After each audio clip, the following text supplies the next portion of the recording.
Hey guys, it's Celine. Coffee. It's Tuesday, the 27th of February, and it is 1:30 over here in the Netherlands.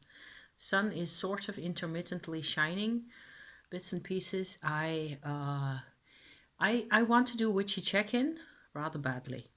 I also want to do a hair care update, and I would love to do those separately for people who want to watch one and not the other, I'm not sure.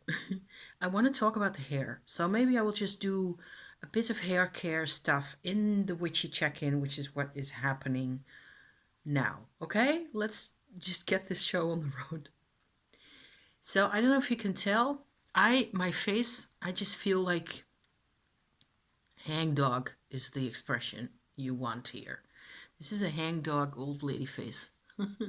Menopause and spiritual practice and way too much emotional work and all of it and no sun, your girl tends to get upset.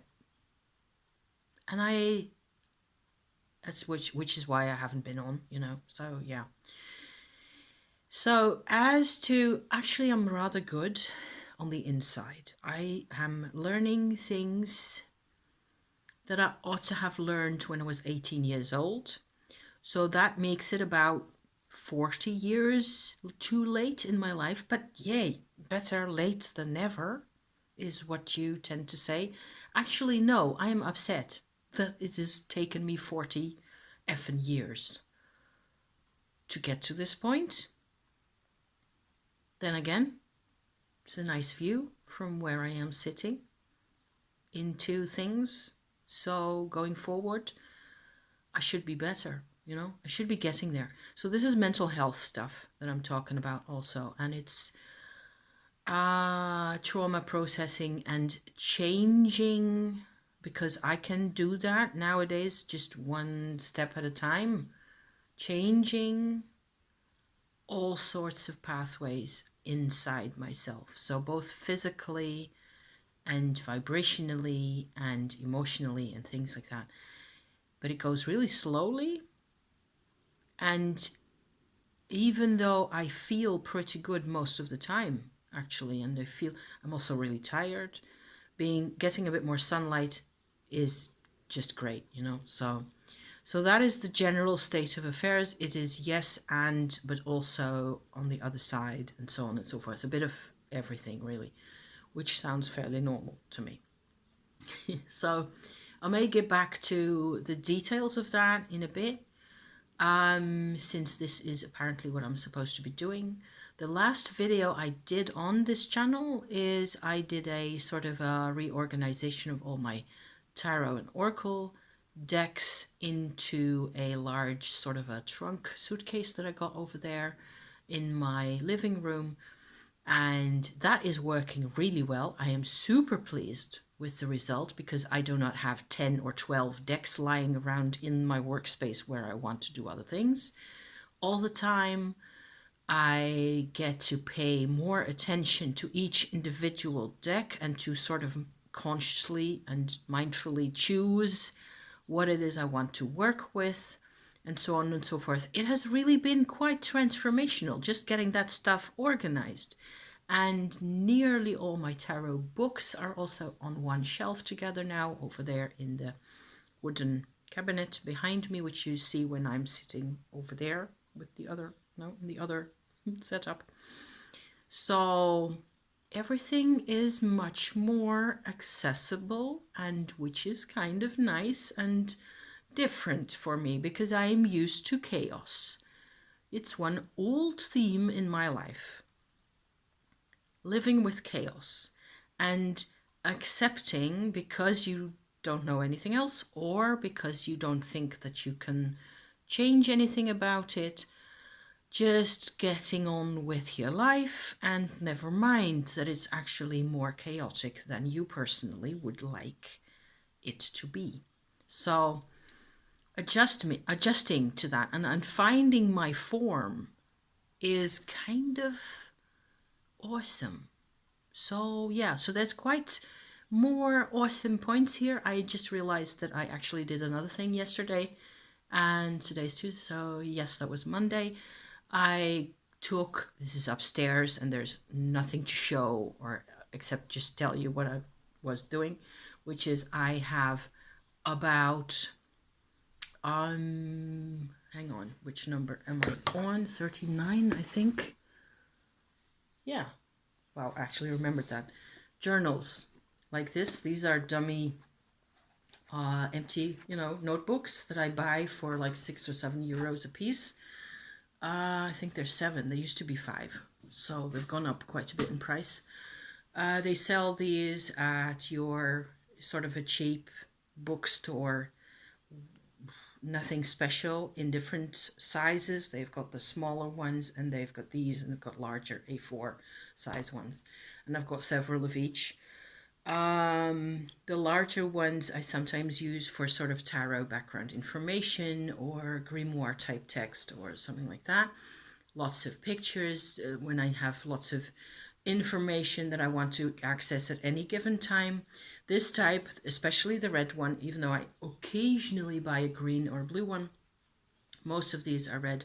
And this is number 39 that I'm on now, in about, what will it be? About 10 years or so.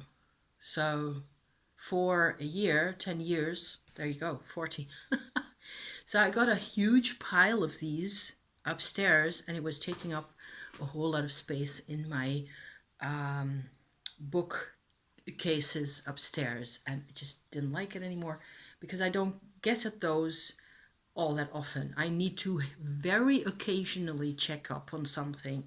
When was this, that, or thing happening? Or do we remember when we went on holiday to blah, that this, that, and the other happened? And when exactly was this? And can I find it in my journals? That kind of stuff. That tends to happen maybe once every couple of months or so. So I do not need access to my old journals all the time.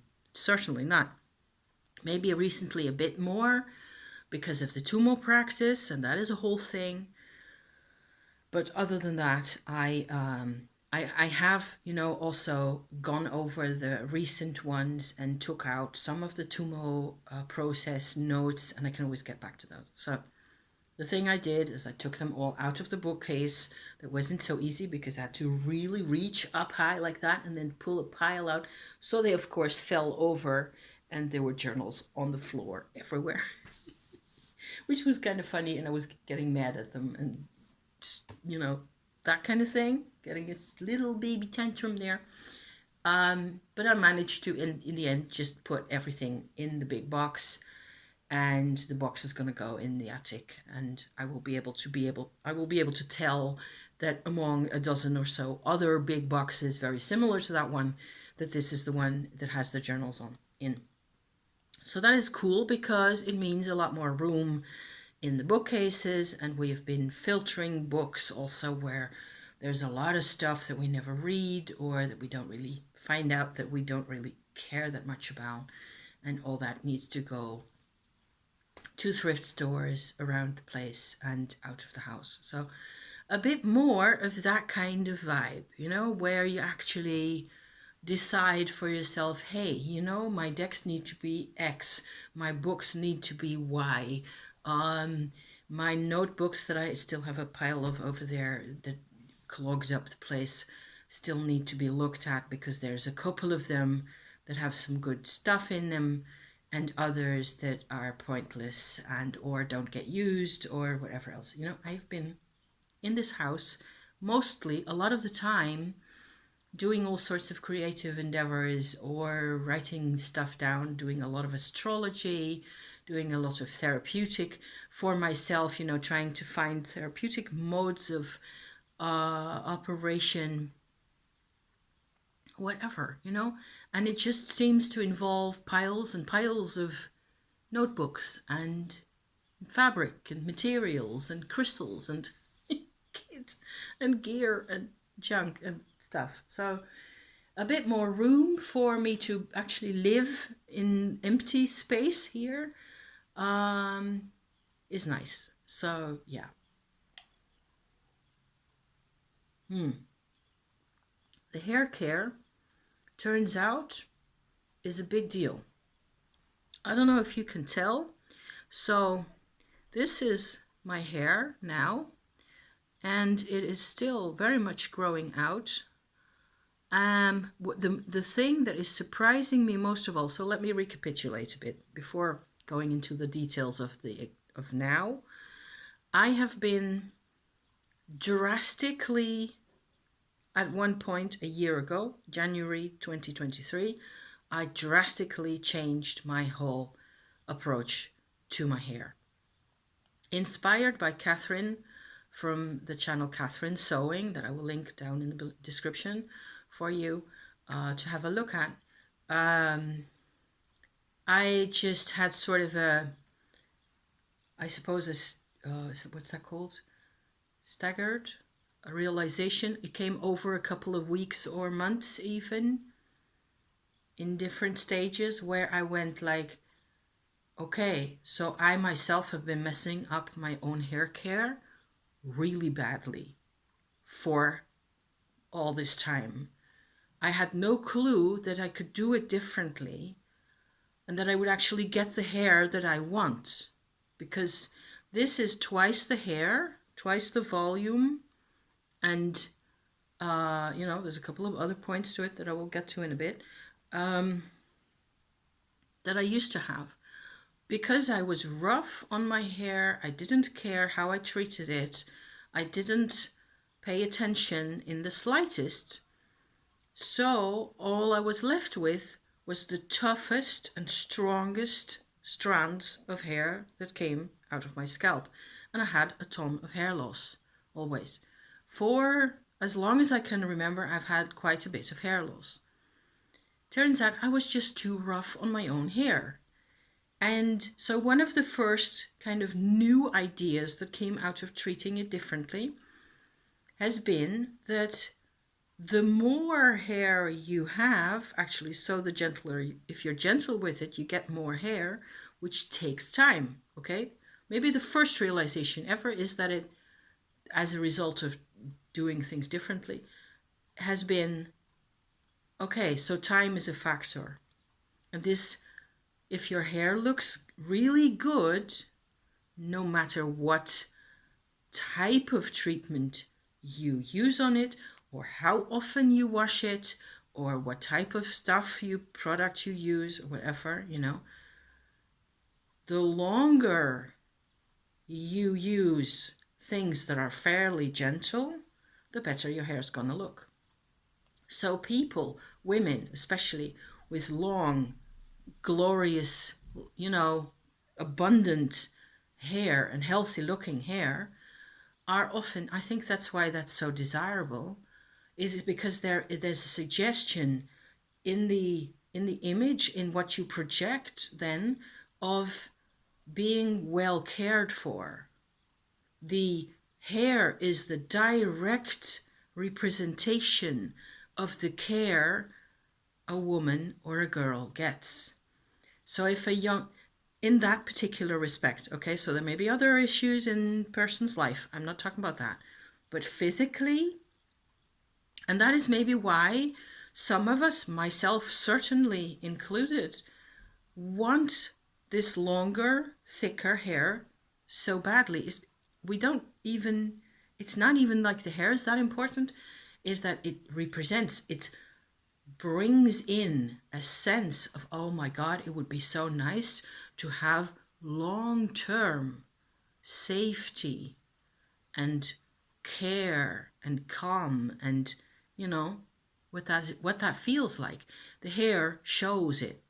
If the hair looks good, and everything else that is meant to make your hair look good, but that is artificial, so to speak, so like an intervention, like types of conditioner, for example, and then blow drying the hair so that it looks quite poofy and shiny. These are actually to give you the suggestion of that, of the care and the time, the years of time it takes for the hair to become its true self. Okay, but it's a suggestion. It is an illusion of the true self of the hair is where I'm going with this, okay? Everything depends. I'm getting to be a bit more nuanced in this by now. For a while, I was like going like, okay, so hairdressers and hair care products in consumerism and all that, it's a conspiracy, and you're supposed to just give them your money. And I was doing that. I was selling my well-being in all sorts of ways. I'm realizing as I speak, I have always sold every kind of well-being in order to get approval. Or so I was washing my hair, I was conditioning it, I was brushing it when, to just appear presentable for a day, today, right now. And all that's gone out the window. So how I do it nowadays, how I treat my hair is so today's Tuesday, I washed it Friday. Friday is my hair washing day, and I will go a whole week without any water getting into it. I will brush it, and I will use this boar bristle brush during the week, especially towards the second half of the week. This is what I'm using. I also put a little bit of my own hair oil mixture in it, which is olive oil with neem and clove mainly. That's mainly what's in there. And rosemary. I was forgetting. That's the other important ingredient. Rosemary is really stimulating for the scalp. So I did that, and I tend to do that in the second half of the week at some point, and I just brush it in with this brush, and as you can see, it still poofs out quite a bit. And this brush is the secret to getting all the oils in the hair, whether from my own scalp or the massage oil that I just put in, to spread down to the hair. So another conclusion that I've come to is that the longer one's hair gets, the easier it becomes to do this kind of an approach. So in that sense, you might think that hairdressers are in on the conspiracy to keep us slaves to the big corporate, God knows that corporations, of cosmetic products are nearly ruling the universe, so that is just a thing. Where was I going with this? Conspiracies are dangerous territory. I just noticed that as your hair grows beyond a certain point, the whole oiliness sort of disappears as you brush it, because it just goes where it's what it's meant for. The oiliness in one's hair isn't meant to stay up here and look ugly and sort of distasteful. It's meant to care for the hair by itself at a certain level of length. So there's like a natural proportion to the level of oiliness that we make in our scalps and the length of the hair. If you cut the hair shorter, your hair will need more frequent washing, I think. So that's where we have gone with this whole process. Whereas in the 19th century, there were just not that many hairdressers around, and I suppose a lot of people historically felt it to be quite comfortable and practical to just, make braids and keep the hair out of the way during the day, like that.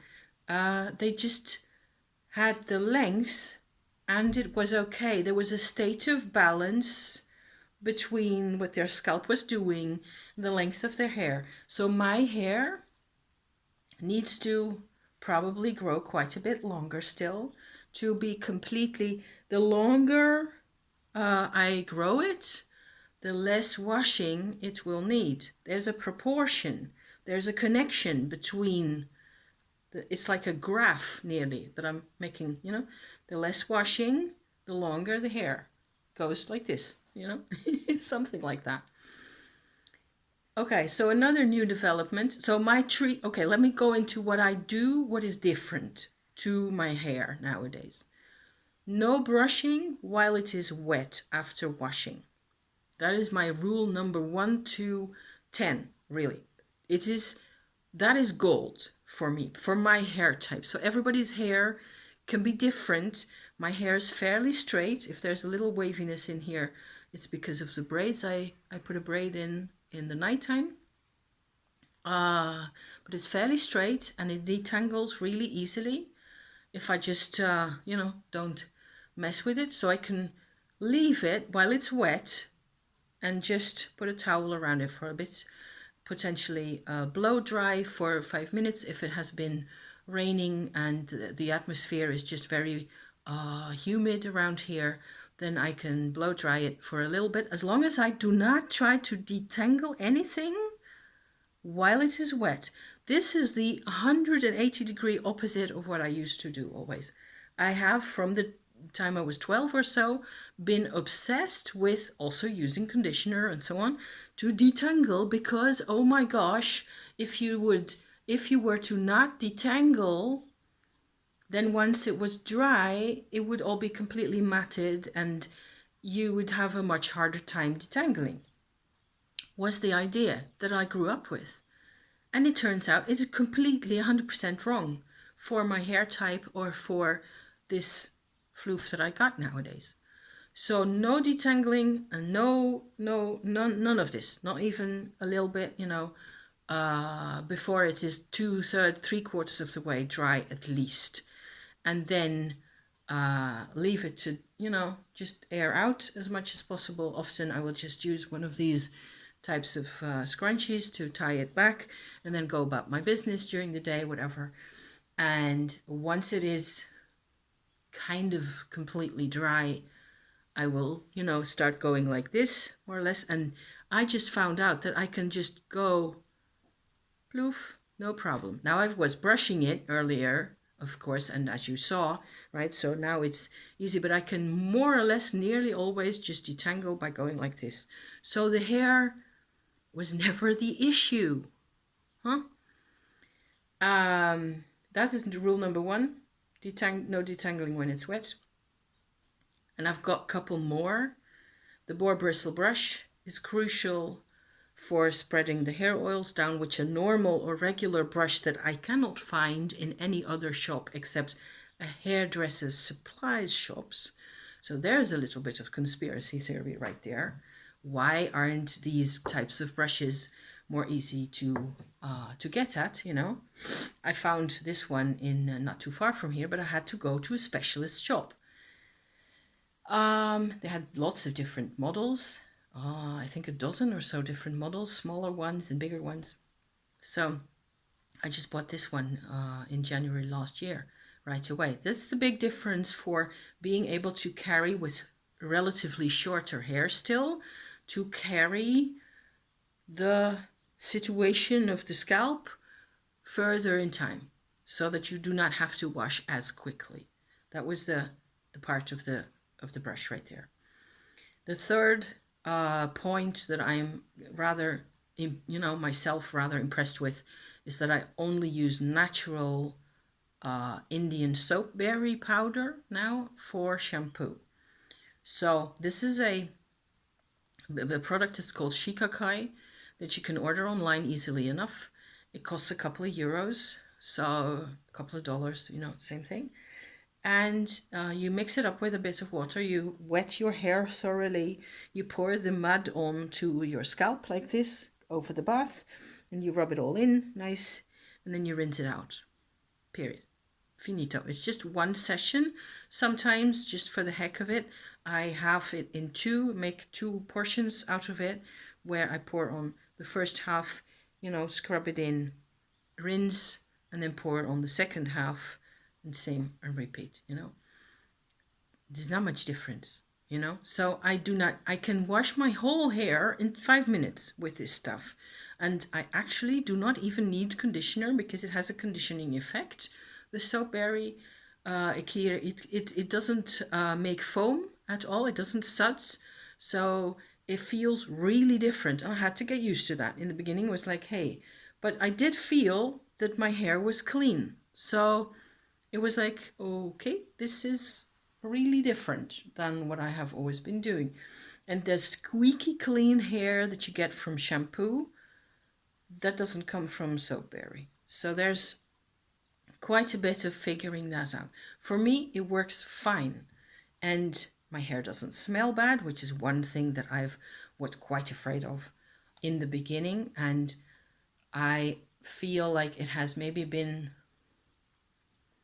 slightly iffy, towards the end of the week for like 3 or 4 weeks in January, February last year. And then it sort of reset itself and it hasn't smelled bad ever since. So there's like a natural cleansing that also happens with the brush, and it just does itself, turns out. So these are actually my three main different approaches nowadays. The thing is, what I am most of all very, very, very, very pleased about is that all my brown hair is coming back. So I was not even expecting that. I had much more. There's a bit here of the white hair. Can you see that like this? Yes, like this you would be able to see. I was 2/3 this type. And by now I have all this brown stuff that's just growing back out. And I just love it. So I can feel that this is, it's so therapeutic. I have no words to just share how lucky I feel to have found this approach. It is so simple. It just took a little bit of thinking. I don't really do very complex, procedures very well if I have to think or write out for myself what I'm supposed to be doing. So this is really simple and it works fine. And I am kind of in awe at how the getting back my own brown hair nowadays sort of vibes really well with everything else I've been doing with my Tumo practice, everything else that has been going on in my life. I'm getting a second chance at life, I suppose. I'm going to try and draw you in a bit closer because I want to sit in the direct sunlight. I opened my sliding door just now, and so if I move over here, then you can still see me, more or less, at least half of me. I think I can only see the white parts, the bright parts of me. But yeah, so that has been, it has been really different. Life is sort of organizing itself, and it doesn't matter as much what it is that I'm doing in my life, whether I've been writing a bit more poetry and I've been not drawing as much. I used to do much more drawing over 2023. I've done much more on that level also. Same with tarot. It's just every day is different, So I take it one day at a time, and it's always a bit difficult for me at the end of the winter, where it has been. Somebody said last week, I think, that we in this country we basically had a 6-month long autumn all the time with endless amounts of rain and grey skies. And I don't really do very well with that type of thing, hence the need to be sitting in the direct sunlight now as I have it, because there will be another big cloud come on in 20 minutes or so. It'll be all grey again, and then I have to just sort of to claw the sun into my life. So this is a very rambly kind of an update, I feel, and it's mostly I'm quite surprised that I'm still alive, and I have gone through some big ass moments where I felt like everything was I suppose that's also partly just menopause, you know, doing that. But I should do a separate Tumo update, but I don't really know how to do that anymore. Because Tumo has become a very complex kind of a creature in my life, and a lot of things have developed and grown. And certainly, you know, my husband's also benefited from whatever else we have been managing to get out of it. You know, it's a very medicinal part of my life, but medicine also can be, you know, dangerous and tricky. So actually, the hair, funnily enough, is a living proof of new life and new things changing. As you can see, this is all, well, these over here, there's just endless brown hair coming out that doesn't get ripped out immediately. So that is kind of where I was going with all that. And it's not that my hair grows more, it's just that it doesn't get ripped out. So there's that. Let me think. However else I can communicate with you what I'm doing. It's like everything has changed. A whole set of basic assumptions in my life, which is also where the roughness with the hair was coming from. It's just one symbol, you know, and there's a couple of dozen other instances in my life, I think, where I was just being rough with myself. I wasn't paying attention. I didn't think I was an emotional creature that needs care, or that I need to look after myself, that I can look after myself. I can do this. I tell myself this over and over when I'm when I'm having a difficult moment and I get really, you know, upset at things or upset at myself. I eventually tell myself, look, you have done this before. You can take care of yourself.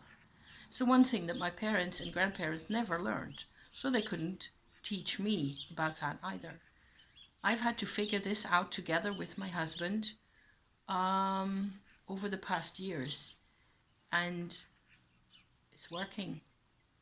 So, yeah. But it's kind of, you would expect, I would expect myself, again, you know, with the expectations, as if that means anything.